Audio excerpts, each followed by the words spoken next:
Kwa sasa kila mwananchi ambaye anaenda kwa hospitali yeyote, hospitali ya dispensary, health center, level 4 hiyo ya chini, iwe ni ya private, iwe ni ya public, sasa hakuna kulipa.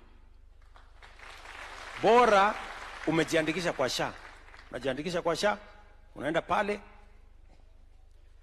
unatibiwa, unapatiwa dawa, unadungwa sindano, unaenda nyumbani, sisi kama serikali tunalipa. Mimi nataka mnisaidie jameni, si nyinyi ndio viongozi wa mashinani? Kama kuna hospitali yeyote ya serikali ama ya mission ama ya private, mwananchi mwenye amejiandikisha kwa SHA akienda pale kwa ile matibabu ya outpatient na ako na nini ya SHA, mwananchi akilipishwa, wewe kama chief chukua hatua, peleka hiyo hospitali kwa polisi. Yes. Kwa sababu tuko na mahospitali matapeli. Wanalipisha mwananchi, alafu wanaitisha pesa kama serikali. So, wanapata malipo mara ngapi?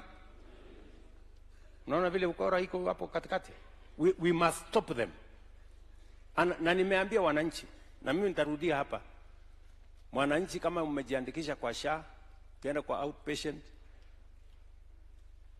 usilipe pesa yeyote, bora umejiandikisha kwa SHA. Sisi tutalipa kama serikali.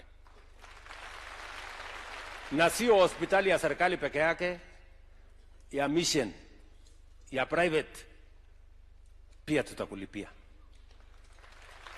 Kwa sababu katiba ya Kenya sehemu ya 43 inasema afya ni haki ya kila Mkenya, sio starehe ya matajiri na watu wako na kazi na watu wako na pesa. Hapana, it is the right of every citizen, section 43 of the constitution.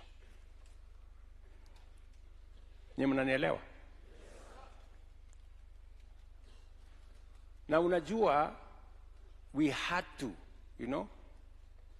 unajua mali kitu ilianza pale 2022. Wale watu wa chini walikuwa wanalipa pesa nyingi kuliko sisi wadosi.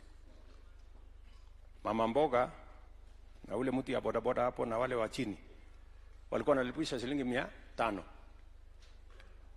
Mimi na hawa wadosi tumeketi hapa pamoja na IG hapa,